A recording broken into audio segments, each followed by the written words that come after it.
Hello and welcome to the City Newsroom from our studios at number 5 Ola Hansen Lane at Tesano in the Greater Accra region. With me, Kweku Ediama Ansah. Coming up, former Minister Anthony Akoto Say, who passed on a month ago, laid to rest. I was lucky, but when it came to my turn to lead our party in government, he served my government also with equal dedication. His intellectual rigor. Calm returns to Kukrentumi in the Osakoto North municipality following confrontation between the chief and some irate youth of the area over the installment of a Queen Mother. Calm has been restored in respect of the listing, and I asked the police commander to come and brief me on Monday so that you know what the stand you said will take. Also coming up, National Petroleum Authority reverses increase in fuel market margin hours after it announced the upward adjustment. The thinking would have been that our authorities or people in charge were going to work harder to sustain those gains, but only to realize that we were looking to add on to the price build-up. And later, Akim North Municipal Assembly hints of plans to revive the once highly patronized state-of-the-art Achimota Bus Terminal. I am going also to build some shopping mall in the station. So in the interim, we are doing things that at least in future the place will work again.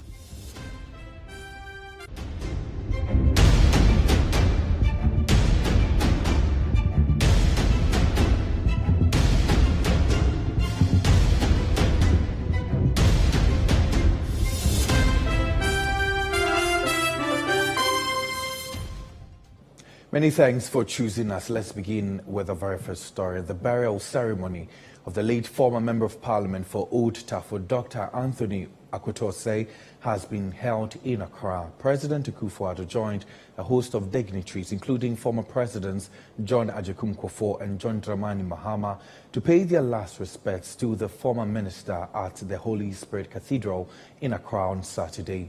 City News' Nashika Caesar was there and brings us more. The burial service of the late former Minister of Monitoring and Evaluation, Dr. Anthony Osakoto, was a solemn one that was well attended by dignitaries from far and near. Dr. Anthony Osakoto died on March 20, 2023, after a short illness at the age of 69. Joining the bereaved family to mourn at the Holy Spirit Cathedral in Accra was President Akufo-Addo, First Lady Rebecca Akufo-Addo, former President John Agyekum Kufuor, John Dramani Mahama, and wife of the current Vice President Samira Bawumia. A delegation from the National Democratic Congress were also in attendance. Eulogizing Dr. Akoto Say, President Akufo-Addo said he served the country with diligence and dedication. He served the government of President Kufuor with dedication and panache. And I was lucky that when it came to my turn to lead our party in government, he served my government also with equal dedication. His intellectual rigor and integrity, his refusal to be part of passing fancies, and determination always to stick to his point of view, no matter how unpopular it may be. And invariably, it turned out that his point of view always had a great deal of weight. We'll miss his passing. Then we can hope that his soul, and the souls of all the faithful departed, will rest and abide in the bosom of the Lord.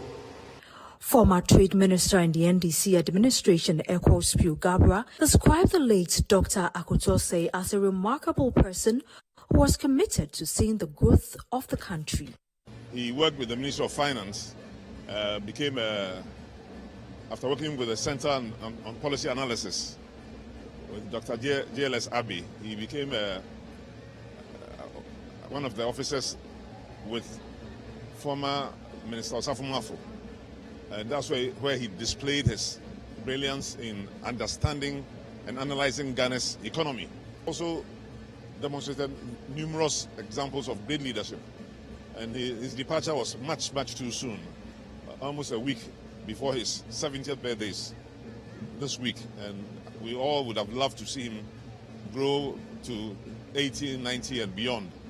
So we are saddened by his departure, and certainly I would like to take this opportunity to extend my deepest condolences to his family and all of us in Ghana and overseas who have come to know him in various ways. The Minister of Communications and Digitalization, Ursula Osakoto, said the late Tafo NP will be sorely missed for his intelligence and love for the common good of the nation. As an exceptional human being and brilliant intellect, we'll miss his analytical wit and his warm personality. May his soul rest in peace. May the soul of the departed statesman rest in peace. Reporting for Citi News, my name is Nashika Caesar.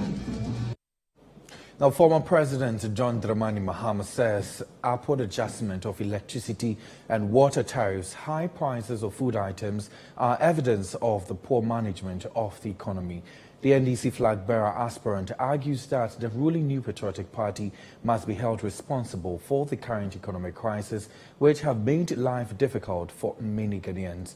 John Dramani Mahama made these comments during his tour of the Greater Accra region. There is more in this report. The former president, John Dramani Mahama, visited 3 constituencies in Accra as part of his campaign tour. He met party supporters and executives of Bonkatamanso, Ada and Sege constituencies. During his engagement in Ada, the former president said the Nanado-led administration has run the economy aground, forcing it to seek debt forgiveness and bailouts from the international community. The economy is in tatters. They are on their knees going around begging for debt forgiveness. Businesses are suffering. If you ask any businessman today, he will tell you his business was doing well under the NDC administration than it is doing today. Many businesses have laid off workers because they can't afford to pay them. Our national health insurance is in tatters. If you go with your national health insurance card today, the best you get is paracetamol. If you are not lucky, you even get para. You have to go to the drugstore and buy all the drugs that they prescribe for you. The free SHS is in a very poor state. The implementation was bad. Our children go for 4 weeks and then they ask them to come back home because another batch has to go. They go to school, the food is terrible. If you don't give your child money to buy food in school, he will come back as if he's coming from a refugee camp. At Bonkatamanso, John Mahama said the next NDC administration would constitute a governance advisory council to review its governance with respect to human rights issues. His comment is in reaction to a report by the U.S. Department of State which cites Ghana for several human rights abuses. Recently, the U.S. Human Rights Report has come out, and it makes very bad reading. Human rights abuses, corruption, torture, so many things, discrimination, everything. Go and read that report. And that is why I said when we come into office, we will pursue the constitutional review so that we tighten the constitution to ensure that it guarantees our freedoms and rights and make things better. We will set up a governance advisory council, and that governance advisory council would include civil society organizations, religious leaders, chiefs, and ordinary grassroots people. And every year, that council will release a report on the state of human rights, corruption, and everything in Ghana. It will release a report on our governance. The former president reiterated calls on Ghanaians to vote the NPP out during his visit to the Sege constituency. The people of Ghana are calling on you to come and save them. And that is why we can't disappoint them. We must take this assignment very seriously. And so let us all work hard so that we can win a victory in 2024 and form the next government. I believe, by the grace of God, inshallah, that NDC is going to win the 2024 election and form the next government. Let's stay in the camp of the NDC because it has hinted of seeking legal redress in the matter of compensation for victims of the Awaso West Wogon by-election violence. The by-election, which was held in 2019 to elect a member of parliament for the constituency following the demise of its former member of parliament, Emmanuel Osakoto, turned chaotic, causing injuries to some electorates. After a probe into the circumstances by the Emil Short Commission, the report recommended, among other things, that the victims be compensated by the government, but that is yet to materialize. There's more in this report.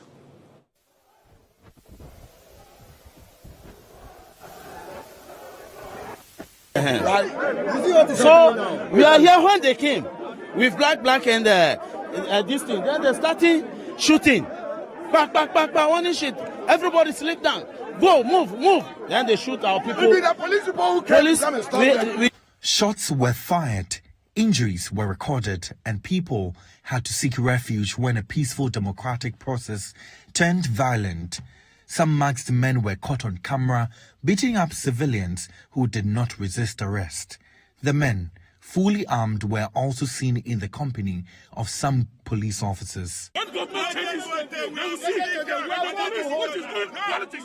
The Ghana police which is doing politics. They should be very, very careful. But the shooting that is going on there in somebody's private residence. We can also go to MPP's president right now and cause commotion. That's why we went there. To come there. What is all this? That's why we went there to come there. Is it war? Ordinary by-election? Following this, the NDC withdrew from the by-election. Soon after that, government set up a commission of inquiry to probe the circumstances and also proffer recommendations. The commission took testimonies of principal witnesses in the matter, including the Member of Parliament for Ningo Prampram, Sam George, the commander of the National Security SWAT Team, DSP Samuel Azugu, and the then NDC parliamentary candidate, Delali Kwesi Brimpong. The Emil Short Commission, amongst other things, recommended that victims of the violence should be paid compensation for the harm they suffered. A number of the recommendations were rejected by the government in its white paper. But according to a member of the NDC legal team, Abraham Amaleba, several efforts to get the Attorney General to initiate compensation processes have failed. It has been like 4 years or 5 years now. The Emil Short Commission recommended compensation for the victims. There are 5 of them. The National Security attempted to compensate them, but there was some hitch. So they sent the compensation package to the Attorney General. We'll follow up to the Attorney General several times. Godfrey Dame will not even have audience with us. So what we have done, and I'm sure by next week, is to send him an intention to sue. You know, if you are going to sue a state agency, the State Proceedings Act requires that you give them notification. So that will be notice to the Attorney General that if they continue to be recalcitrant on the compensation packages, we'll proceed to court. So by next week, this document will go to the Attorney General and then we'll proceed to court if they fail. Reacting to a related development regarding an alleged insightful comments by the Agric Minister, Brian Champon, Mr. Amaleba said the party hopes to see action from the Ghana Police Service following a petition the NDC presented to the Police CID for consideration. As we speak, not yet. My expectation is that the CID boss will go ahead with inviting Brian Champon and have some word with him.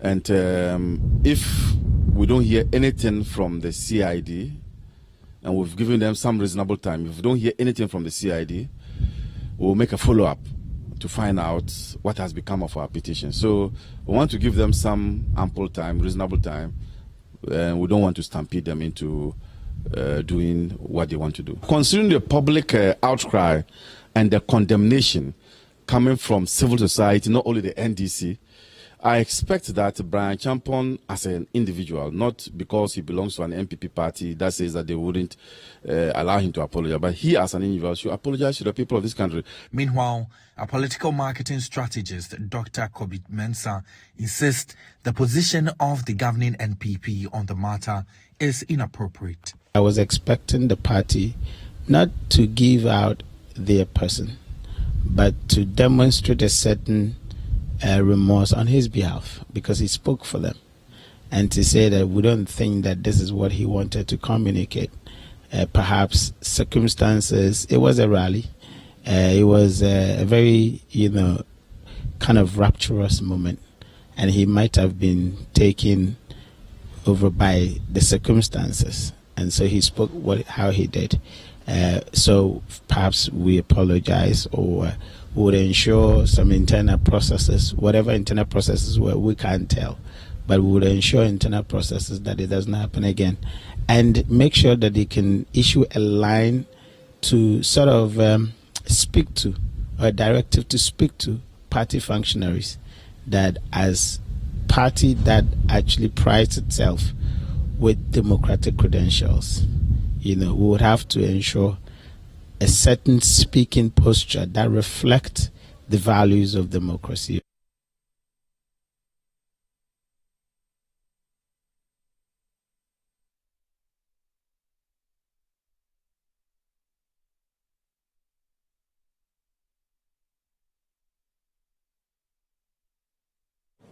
Now, the Western Regional National Democratic Congress chapter, NDC, has suspended the chairman of Ivalue Ajumoro Jura constituency, Ano Kofi, his wife, secretary and organizer, for flouting of party guidelines during the regional tour of the former president, John Dramani Mahama.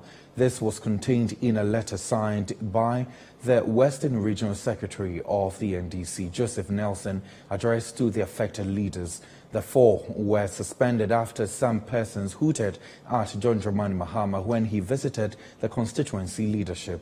The leadership of the party explains that the executives were supposed to have prevented the incident. The letter further indicated that they are to cease holding themselves out as leaders, as the matter has been referred to the disciplinary committee of the region for adjudication.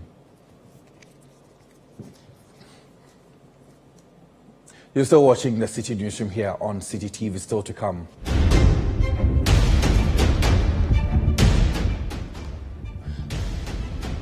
Calm restores to Kukurantumi in the Achimota North municipality following Saturday morning's tension and confrontation between the chief of the area and some community members. We have details of this and other stories coming up. Do stay.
Plus is a fully skimmed evaporated milk.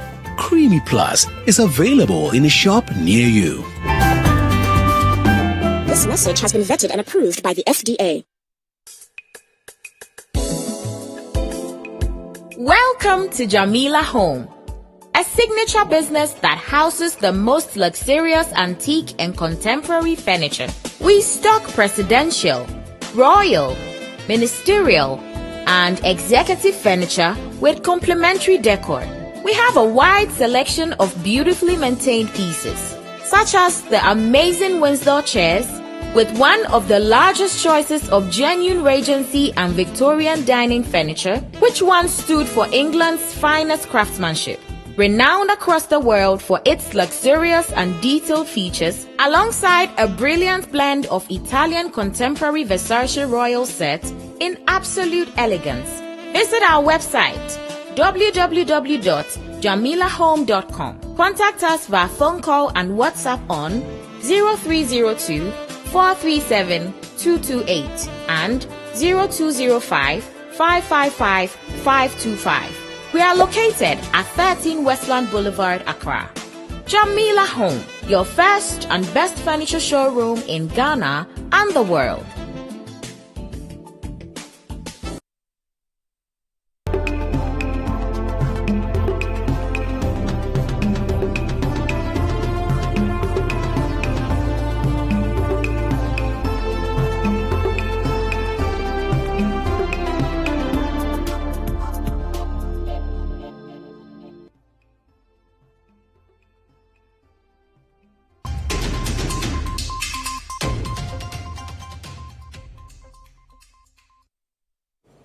You're welcome back to the Citi Newsroom. Now, the National Petroleum Authority NPA has reversed an increase in fuel marking margin from 4 Ghana cedis to 9 Ghana cedi per litre. The authority earlier released a statement to announce the approval of the upward adjustment, indicating that it had become necessary to guarantee fuel quality here in the country. The increment was expected to take effect from tomorrow. Shortly after the release, however, another communique released explains that the increment has been withdrawn until further notice. There's more in this report. The fuel marking margin is a policy implemented by the National Petroleum Authority NPA to pay for the marking of petroleum products in a bid to prevent tax revenue loss, smuggling and adulteration of petroleum products. Currently, the NPA has pegged the FMM at 4 Ghana cedis on a litre of petroleum products.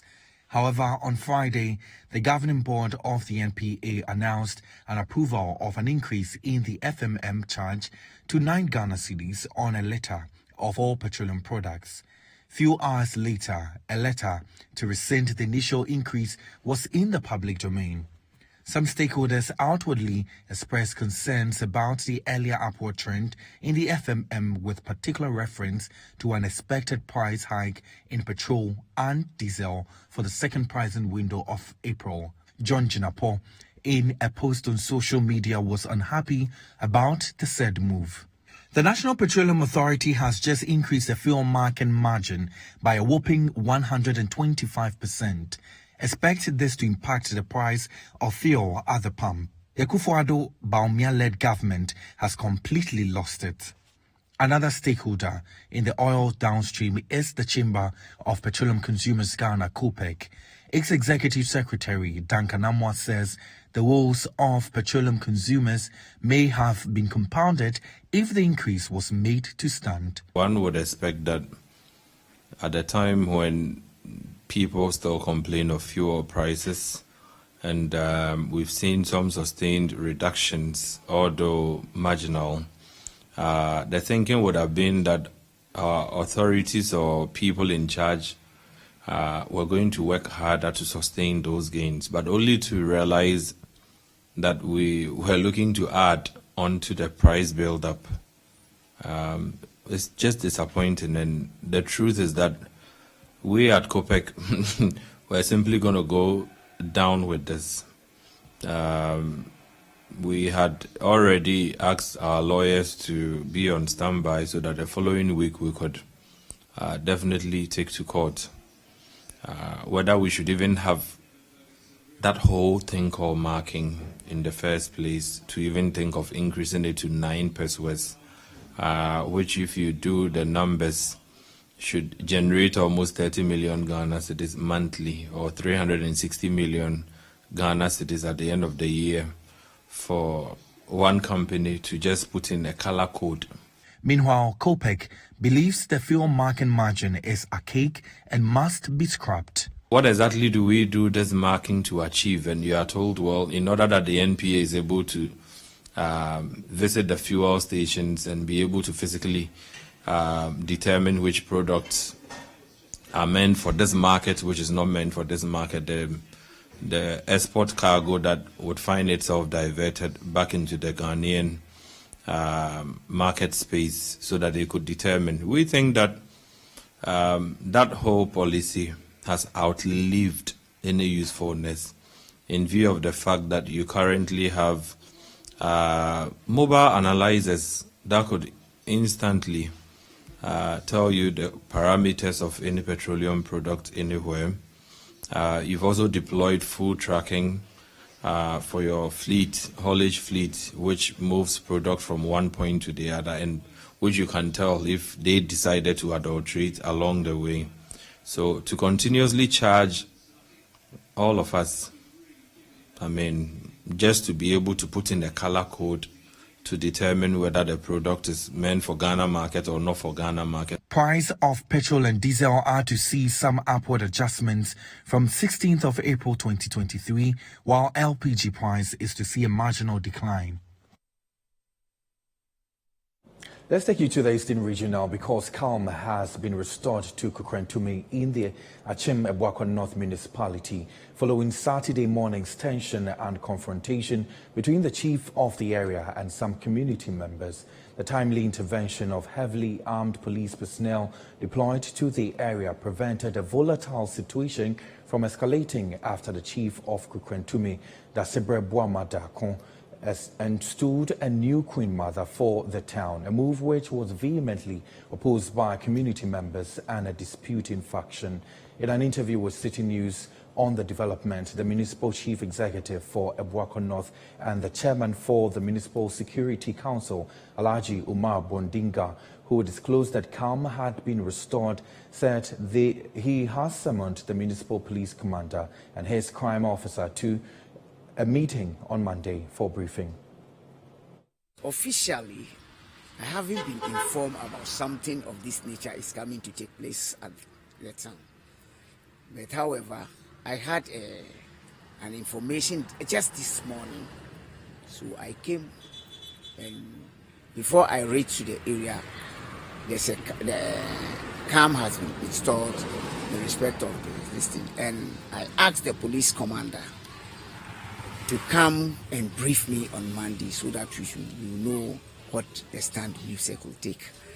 So that's, in a nutshell, that's what I have to see in respect of the proposed or preserved installation of the Queen Mother of Kukrentume. Yeah. So can you say nothing untoward happened, no disturbance? Nobody got injured in the process? Well, before I reached, nothing of that sort. That's why I said I summoned the municipal police command and the NIP on Monday to come and brief me. Officially, at the moment, I can't see whether something. But if there's something, maybe it may be. It will be at the blank eye of me.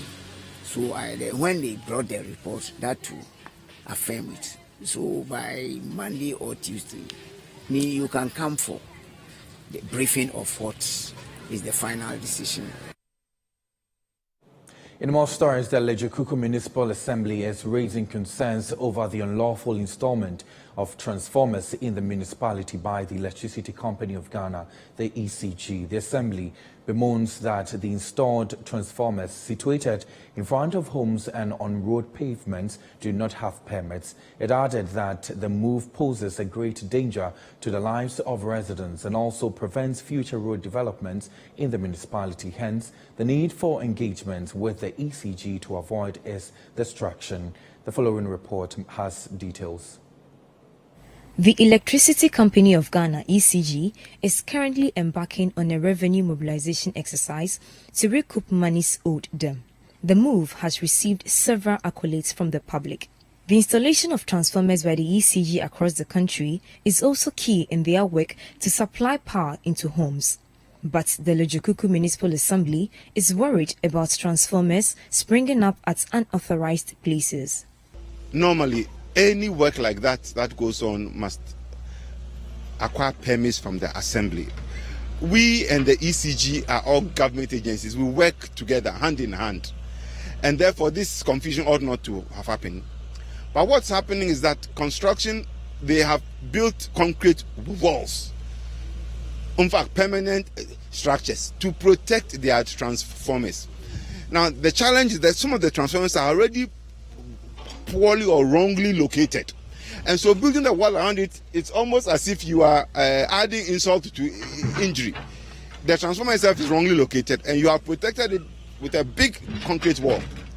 We've written to them to stop and to approach us so that we can sit together and look at ways we can relocate those transformers in order to preserve our roads and our pavements from being obstructed by the cement walls that ECG is constructing. The Chief Executive, Mordecai Kwashi, wants the ECG to seek permits from the Assembly before any installation of transformers. So we are in support of what ECG is doing.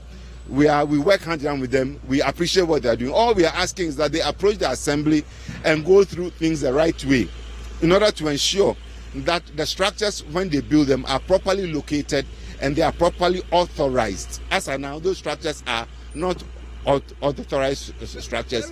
They are illegal structures, and eventually we will remove them. We have invited the municipal manager to our office, and he came. Apparently, he also didn't know anything about it, so he couldn't assist us very much. But along with him, we are trying to find out who to talk to in order to ensure that the right thing is done, because the Assembly cannot allow those that illegality to continue to exist. So if we don't hear from them soon, we will have to just remove the finished structure. We are hoping and praying it will not come to that. We are hoping and praying that we can engage. Meanwhile, the Assembly has also begun demolishing structures on waterways in the municipality to pave way for the expansion of drains. The Assembly says the decision forms part of its preparations to avert the perpetual flooding it records in the rainy season. Last year, there was a major flood here. But now that the rains are about to come, it is imperative that we actually effect the removal of the structures and widening of the channels. You see, these structures they are constructed by the Busy Mouth. You know, he has built almost to the culvert, right into the drain. That structure blocks water from flowing. Remember that we are expanding the even without touching, his structure blocks the flow of water. Most people who have lived in this estate know that since that structure came, flooding here began. As a result of that, it is necessary, crucial or critical for us to at least demolish those structures to the extent that the structures enter the waterway. So we came last week and then we came to effect it. So we broke that part off in order to get space for the machine to do the work. The Assembly is, however, worried about the numerous court injunctions it is being served with in its quest to demolish illegal structures within the area. They were in the office and were served with an injunction to stop the demolition work until I think the 28th of April. So as you can see, we've tried very hard to comply with the court, and we're trying to work outside it. It's making the work very, very hard. I'm only hoping that we don't get a major rainfall before the 28th of April, because if we do, then in spite of all this work that we have done, our inability to remove that of fending structure would mean that it will flood again, in spite of all this work that we're doing. So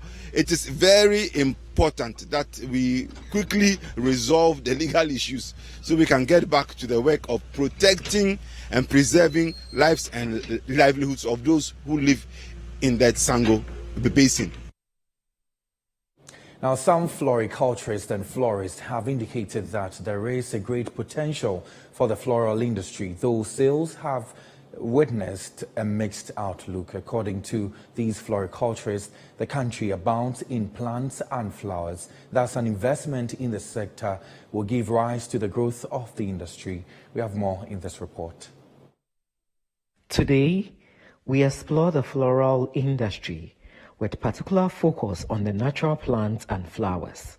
The country abounds with plants and flowers that any good florist could use to create beautiful decorative pieces. Following the lockdown period, as a result of the COVID pandemic, it was perceived many people made it a hobby to tend plant and flowers in their gardens. Apart from serving beautification purposes, flowers convey several messages such as romance, empathy, sympathy, and other well wishes. Flowers come in different shades and colors. A rose here, an ivy there, hibiscus, royal palms, and many more. The industry equally creates several employment avenues for the teeming youthful population of the country. Prosper Abuchi, who has been in the business for over 7 years, walked us through his daily activities as a florist. Garden work, all the time there is work. Every day is like farming. Every day you weed, you take bad weeds out of the plant so that the plant will get itself and grow well. So all the time there is work. How has business been over the last few years, post-COVID? It is not like after the COVID. It is not like the olden days how things have been moving. After the COVID, business come down. Okay, it depends. Sometimes the market will come. Sometimes you can come, you will not sell anything. Sometimes you will come and you can sell something. That's also the average there. Okay, for now, maybe 100 cedis for the average. On a typical day that market or business is really good, how much can you say? Or maybe 500 cedis, 400 cedis. But the market will depend the type of plants you have. Maybe people can come around and looking for some flowers. Maybe you don't have. All those things consider. So if you have a lot of plants, you can make more sales. Prosper tells Citi News some of the challenges which he confronts. He mentions the lack of finance capital as a limiting factor to grow his business. What are some of the difficulties you face? That's money. Because if you say money, I need. You can see I have a platform, very big platform over there, that I will make this type of pots, flower pots. You can see over there, but I don't have money, so I have to be looking for some money before I can do that. So money too is one. If you have money and you invest, that's where you can also see something. Felicia tells Citi News that the inspiration of a female florist who tries to make livelihood for herself through tending plants and flowers. People like female gardeners a lot.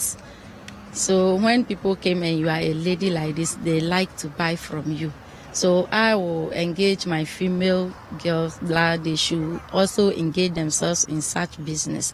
They shouldn't be feeling shy that maybe this is for boys or this is easy. It's simple for them to do it, because as a lady you can do watering. It's not easy, or it's not compulsory for you to weed.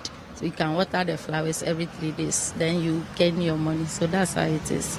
So which particular plant or flower do people normally patronize? People normally like indoors, and the outdoor too is nicer. For example, these spider plants, they like it very much, and the indoors, they like agronema. We have agronema red and pink. So they like. We have a lot of agronema. So let me say almost they like all the flowers, because So your final words to someone watching you, any concern, any encouragement, final words? Yes, I will encourage those who are doing the flowers to keep on, to go on and do it, so that I know definitely by all means one day it shall be well with them. So they should have courage in it and do it. It's good.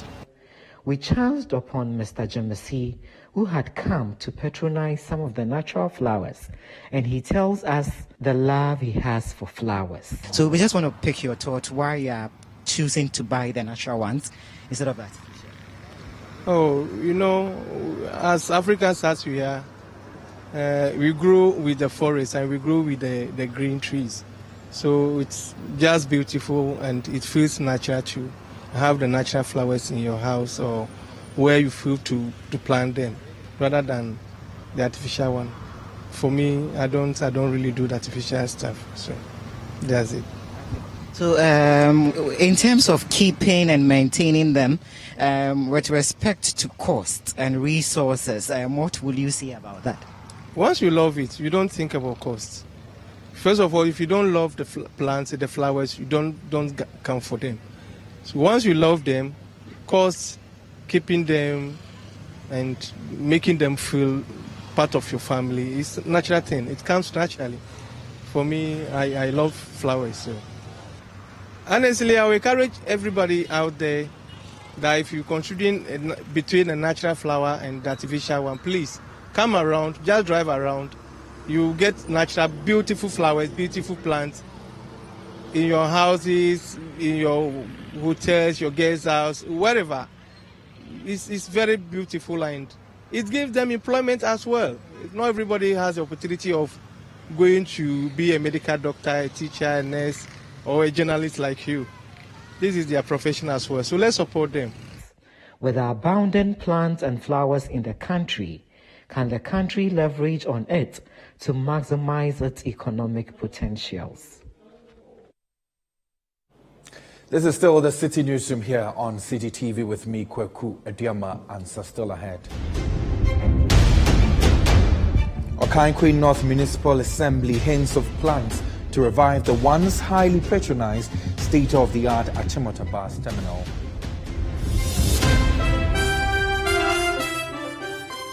We have details of this and other stories coming up. Please do stay.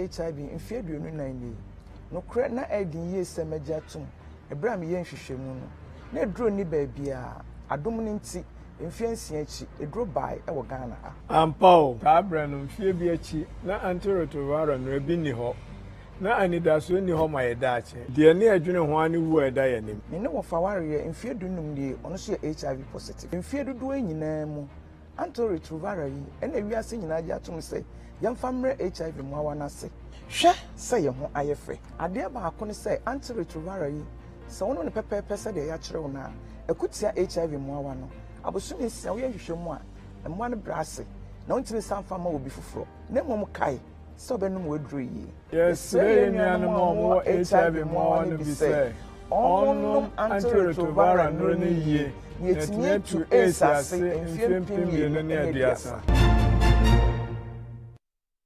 Finally, anyone can become a household. Oh, wow. Yeah. You Go Flip, a real estate gaming platform that allows you to play and stand a chance of winning a house or cash or consolidated prizes, such as savings towards a house. Simple and easy to play. Visit www.yougoflip.com. Buy a ticket to enter the game. Wait for the end of the game to enjoy the win. Anyone can win. Flip it or own it. You Go Flip. This advertisement has been vetted and approved by the Gaming Commission of Ghana. Play responsibly, not for persons below 18 years, and gaming can be addictive.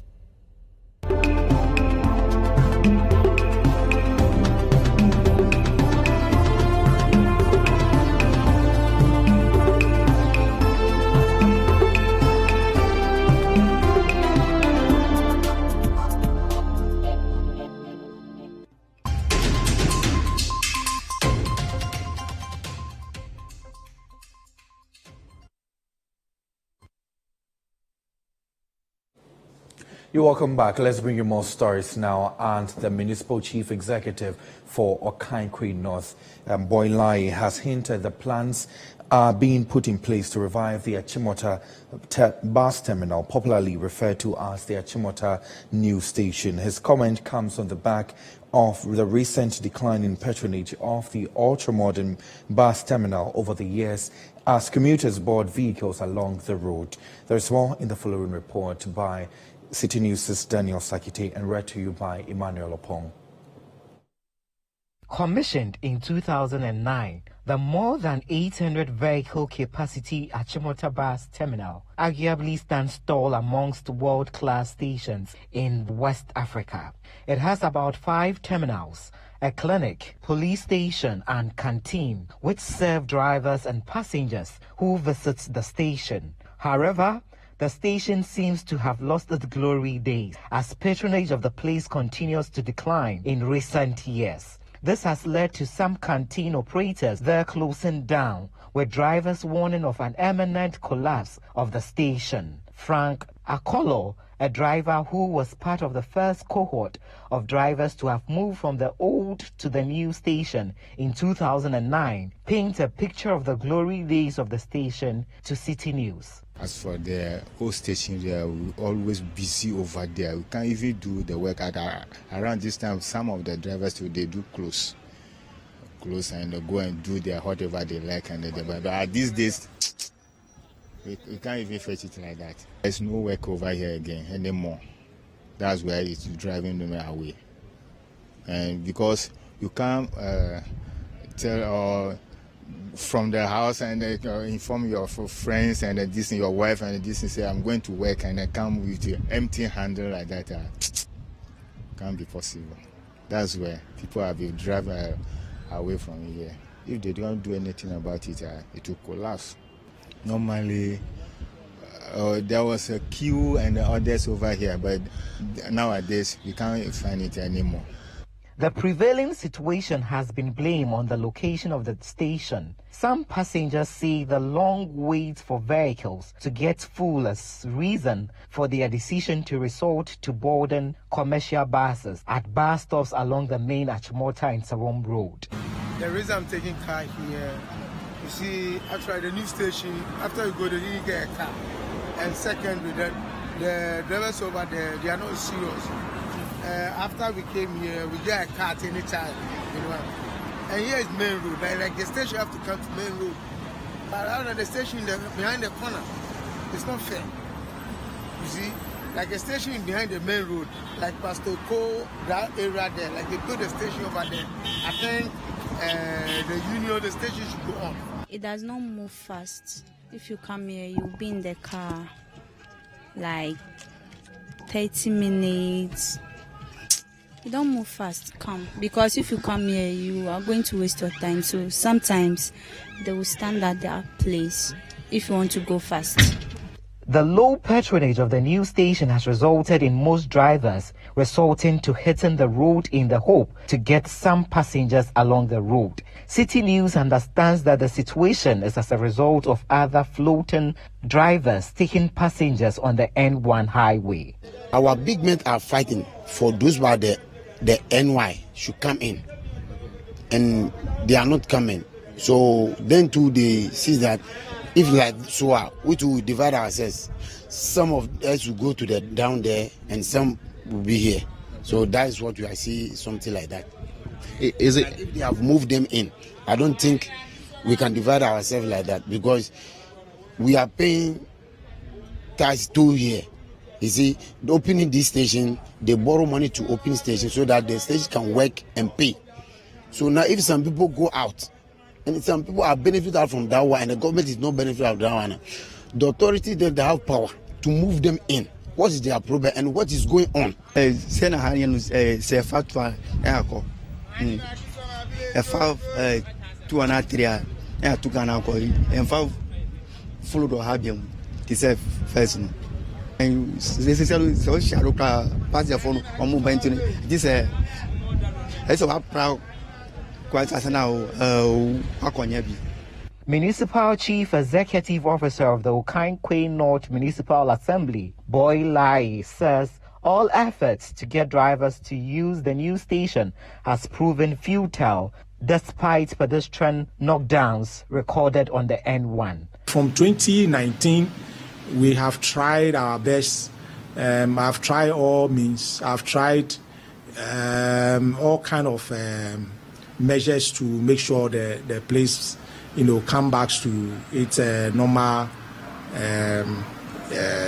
time, but it didn't work as at now, and I'm still trying to see whether something will work out for me and the entire area as a municipality.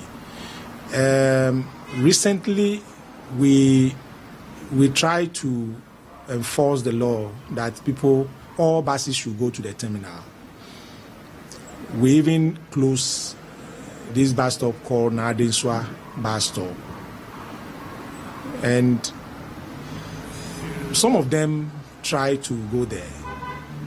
Now, passengers themselves will not even go there. And so when the buses go there, they don't get anybody to pick. And they don't also have patience to also wait. And so they also stop. I want to protect life, and so this one is temporary. Trying to do something, get some money to at least maybe holding the median of the N1, so that people will not cross to that side to go and. Well, we have overpass walkway at the other side, that Belengpe side, but people will not go there. Ghanaians and our, attitude, they will not go there to go and cross. They want to cross there, and they underrate the speed of the cars that are applying on those roads. And so, in the interim, what I realize is to just help by creating this small place for those who would want to still go to that side to board a car, just to, get some cars at the old station there and travel to wherever they want to go. So I am aware that this is, and I'm involved, not that I'm aware, I am involved. I actually ask the people to at least come there with one buses just to help people to travel to wherever they want to go, instead of them crossing the N1 to that side for them to be knocked down by cars. Boy Lai, however, says plans are being put in place to revive the Achimota new station. I am going also to build some shopping mall in the station. So in the interim, we are doing things that at least in future the place will work again. But like I told you, I can also not wait for my people to die. Everybody dying before the thing work there.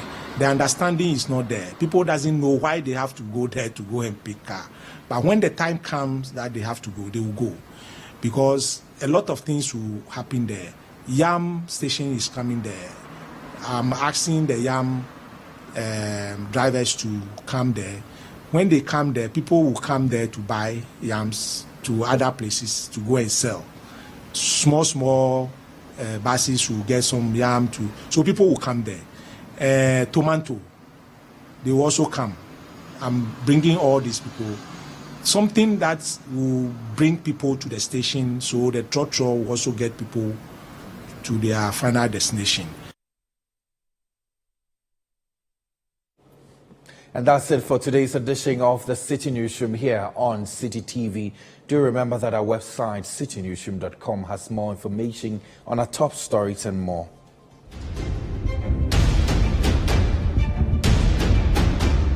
Subscribe to CityTube on YouTube for more exclusive video content from Citi TV. You can also watch Citi TV on DSTV channel 363 and on GoTV channel 182. My name is Kweku Adioma, and so many thanks for your company.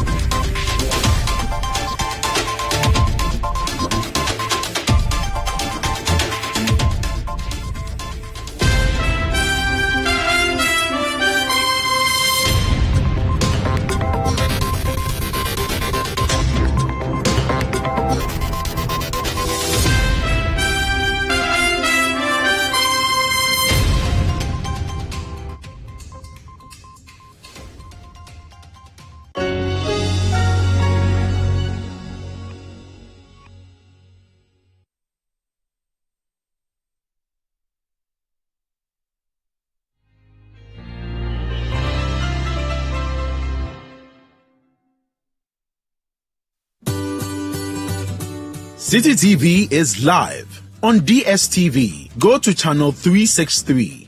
On GoTV, access Citi TV on channel 182. On a digital TV, please press the menu button on the remote control and run a new search on your TV. Take note that without an antenna,